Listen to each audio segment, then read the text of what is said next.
Turi mu masaha y'umugoroba ku itariki ya 21 z'ukwezi kwa karindwi mu 1969. Ibintu byose byahagaze hirya hose ku isi. Bimwe mu bihugu bikomeye muri iki gihe byose bihanze amaso Leta Zunze Ubumwe za Amerika. Birumvikana ni mu masaha ya nimugoroba, abantu benshi bicaye iwabo bari kureba za televiziyo. Ku bantu bari bazifite icyo gihe berekeje amaso muri Leta Zunze Ubumwe za Amerika. Mu bihugu byo muri Afurika cyane cyane harimo n'u Rwanda, abari bafite televiziyo bari mbarwa, n'abari bazifite nabo bari bicaye bahanze amaso muri Amerika. Iki gihe mu mujyi wa New York, Washington ndetse n'indi mijyi yose yo muri Leta Zunze Ubumwe za Amerika yari yakomeje kwandika, maze yandika ku binyamakuru byabyo yuko uyu munsi haraba ikintu kidasanzwe. Iki gihe nta kindi kintu cyari kigiye kuba usibye yuko icyogajuru cy'Abanyamerika Apollo 11 uwo mugoroba cyagombaga kurara kigeze ku kwezi. Ibi ngibi byose byagombaga kuba isi yose iri kureba, maze kubaha nka Leta Zunze Ubumwe za Amerika nk'igihugu cy'igihangange ku isi. Iki gihe nibyo uko byagaragaye icyogajuru cyageze ku kwezi. Amateleviziyo yose yarari icyo gihe yerekanye icyo gikorwa imbona nkubone cyakataraboneka igihugu nka Leta Zunze Ubumwe za Amerika cyari gikoze. Icyo gihe inzobere nyinshi cyane zari zihanze amaso ziri kwitegereza ibyari birimo biraba. Muri izo nzobere harimo abagabo babiri. Harimo umugabo witwaga Armstrong ndetse n'uwitwa Buzz Aldrin. Icyo gihe izo nzobere ebyiri zagaragaye ziri ku kwezi nyuma y'amasaha 21 bari bavuye ku isi. Iki gihe byabaye nk'ibikanga isi, cyane cyane ibihugu byari bihanganye na Leta Zunze Ubumwe z'Abasoviyete ndetse n'ibindi bihugu muri iyo myaka byari bihanganye nka Leta Zunze Ubumwe za Amerika. Ibi byari byarapanzwe igihe kirekire. Amerika yari yaravuze yuko izagera ku kwezi, maze babyizeza abaturage yuko mu myaka 10 Amerika izaba yarageze ku kwezi. Iki gihe byarabaye koko. Ako kanya wari perezida wa Leta Zunze Ubumwe za Amerika Richard Nixon yafashe telefone, ubundi ahamagara Armstrong ndetse na mugenzi we bari bari ku cyogajuru mu kwezi, abavugisha live isi yose irimo irareba. Iki gihe uyu perezida yarabashimiye, ababwira yuko bakoze igikorwa cy'agatangaza kizasigara mu mitwe y'abantu bose batuye isi nk'igihugu nka Leta Zunze Ubumwe za Amerika. Ku rundi ruhande ariko hari abandi bantu bari biyicariye bari gusesengura, barimo barareba ibiri gukorwa na Leta Zunze Ubumwe za Amerika. Ahangaha hari nk'igihugu cya Leta Zunze Ubumwe z'Abasoviyete cyari gihanganye na Leta Zunze Ubumwe za Amerika muri iki gihe. Birumvikana iki gihe Abarusiya nabo bari barimo baranaliza ibyari birimo biraba, kubera yuko Abarusiya nibo bantu bonyine bari barohereje icyogajuru cyabo bwa mbere mu kirere. Ku rundi ruhande nk'igihugu cya Leta Zunze Ubumwe z'Abasoviyete ndetse n'izindi nzobere zari ziriho mu isi zari zirimo zirashidikanya, zivuga yuko ibintu birimo biraba ari ikinamico Leta Zunze Ubumwe za Amerika yapanze kugira ngo yemeze isi. Inzobere nyinshi cyane ikigihe zabyibazagaho, ariko wenda nk'abaturage basanzwe bo bapfaga nko kubyemera kubera ikintu cyari kirimo kiraba kidasanzwe n'uburyo bari barimo barabyerekana ku mashusho. Gusa abandi bahanga, cyane cyane ku bahanga bashinzwe ibintu by'isanzure ndetse n'ibindi bintu byo mu kirere, bo bari barimo barabyitegereza, ubundi bagasanga bimwe mu bintu biri kugaragazwa bari gutanga ibimenyetso bitari byo. Aha niho hahereye yuko bavuga yuko Amerika ishobora kuba yaratanze ikinyoma cya mbere gishobora kuba cyaragendewe imyaka ibihumbi yuko yageze ku kwezi. Ese nibyo? Reka bari byo turebaho.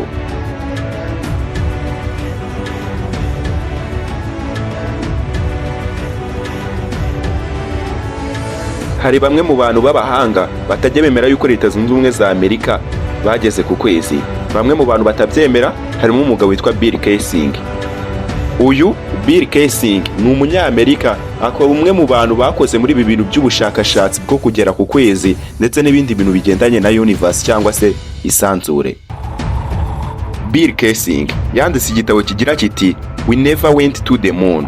Ni igitabo cyanditswe na Bill Kaysing.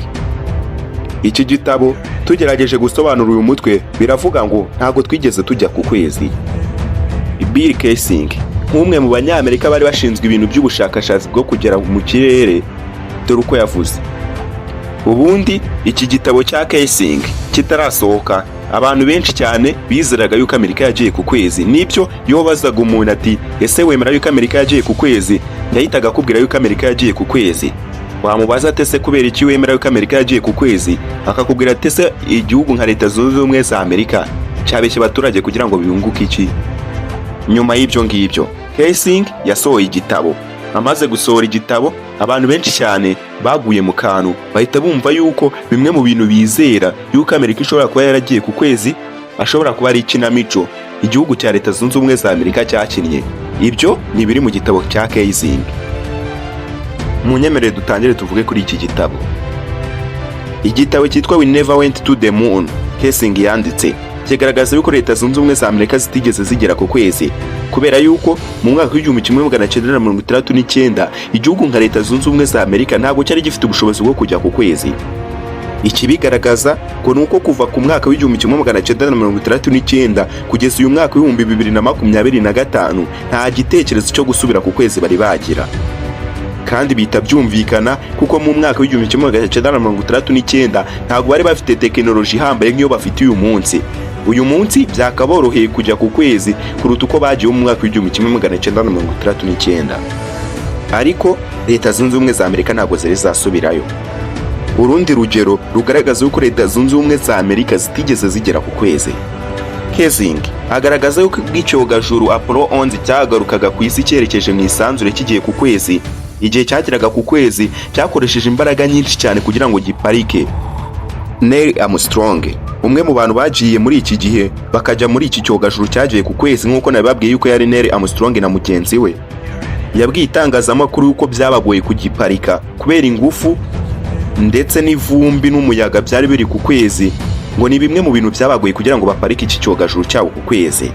Ahangaha Kaysing ahera hakana agira ati, amafoto yafashwe n'ikigo cyitwa NASA kiri kugaragaza yuko Amerika yageze ku kwezi ngo nta vumbi na rimwe ryigeze ritumbuka cyangwa se ngo hagire ikindi kintu kiguruka ku kwezi, kandi murabizi neza yuko ku kwezi haba hari ivumbi ryinshi cyane. Ahangaha niho Kaysing ahera hakana avuga yuko icyogajuru Apollo 11 gishobora kuba kitarageze ku kwezi. Ati wagakwiye kuba ubona haravuye ivumbi ryinshi cyane rikajya mu kirere, ariko ku mafoto nta kintu na kimwe kigeze kijya mu kirere, icyogajuru cyaragiye giparika neza ku butaka.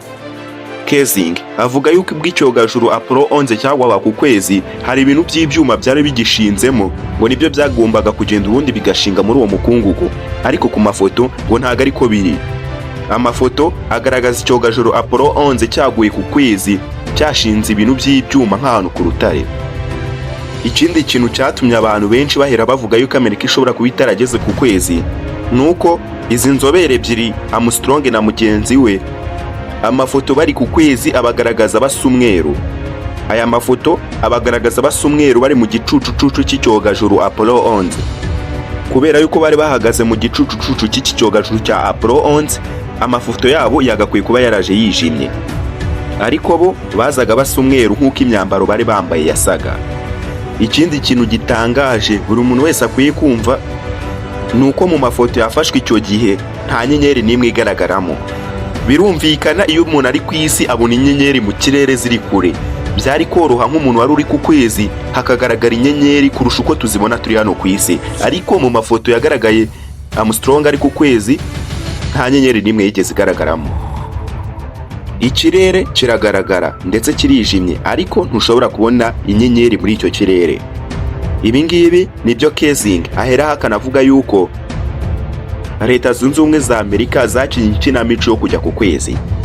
Kaysing yagaragaje yuko NASA yanze gushyira inyenyeri muri icyo kirere, agaragaza yuko impamvu banze kuzishyiramo ni ukugira ngo abantu b'abahanga mu bintu by'inyenyeri kuko baba bazi kuzibara no kuzipima batazaziheraho bapima, kugira ngo batazabona yuko ari ikinyoma Leta Zunze Ubumwe za Amerika zakoze. Reka tuvuge ku bindi bintu Kaysing aheraho ahakana avuga yuko Amerika itigeze igera ku kwezi. Uyu mushinga w'ibintu byo kujya ku kwezi wari urimo abantu 400,000. Nibo bicaye maze bapanga uyu mushinga w'uko Leta Zunze Ubumwe za Amerika zigomba kugera ku kwezi uko byagenda kose. Abenshi muri abo ngabo igihe uyu mushinga warangiraga birukanwe mu kazi, abandi bari bakomeye muri icyo gihe bahawe izindi nshingano, abandi bashyirwa mu kiruhuko bakiri bato. Kaysing avuga yuko hari abantu bashyizwe mu kiruhuko badashaje, ngo hari n'abandi bapfuye ngo mu buryo budasobanutse. Nyuma yuko Ed Aldrin ndetse na Armstrong bavuye ku kwezi, uyu nguyu witwa Ed Adrien ngo yagize ikibazo cy'agahinda gakomeye kugeza na n'uyu munsi, dore yuko ari umusaza ushaje w'imyaka 95. Ikindi, nyuma yo kuva ku kwezi, Armstrong ndetse na mugenzi we Neil Adrien ngo bamaze igihe kinini cyane ngo bari mu kato. Ibi ngibi nibyo iki gitabo gihera gihakana kivuga yuko Amerika itigeze ijya ku kwezi, kubera yuko nabo bagiye ku kwezi ngo bashyizwe mu kato kugira ngo hatazagira umuntu ubabaza ikibiri inyuma cy'ibi ngibi byose. Ngo dore uko byose byapanzwe nk'uko Kaysing abivuga. Muri Amerika, mu majyepfo ashyira uburengerazuba bwa Amerika, hari ubutayu bwitwa Nevada. Ngahangaha niho ibintu byose byapangiwe. Kaysing agaragaza yuko ubu butayu nawe ububonye ari ubutayu busa nk'ubutaka bwo ku kwezi. Ahangaha muri ubu butayu ngo hari agace kubatsemo ibintu bimeze nk'ibirindiro, ngo niho byose byapangiwe. Ako gace nta muturage wa Leta Zunze Ubumwe za Amerika wemerewe kukageramo, kubera yuko ubu butayu bufite imimerere ijya gusa nk'iyo ku kwezi, ngo niho byose byapangiwe. Kaysing avuga yuko amashusho ndetse n'ikinamico byose ariho byakiniwe, nyuma yuko bikinwe bigashyirwa ku karubanda. Ngaho muri Nevada ngo niyo amajwi yacuriwe, ku buryo umuntu wese wabyumva yagira ngo ayo majwi ntabwo yafatiwe ku isi. Uyu mwanditsi mu gitabo cye yagaragaje yuko iby'icyogajuru cyazamurwaga mu kirere, Neil Armstrong ndetse na mugenzi we ngo batari bakirimo, ahubwo iki cyogajuru ngo cyaragiye kijya mu kirere, ngo Leta Zunze Ubumwe za Amerika zikiyobesha mu nyanja ndetse no mu tundi duce. Ubundi Neil Armstrong ndetse na mugenzi we berekeza muri bwa butayu bwa Nevada nababwiye.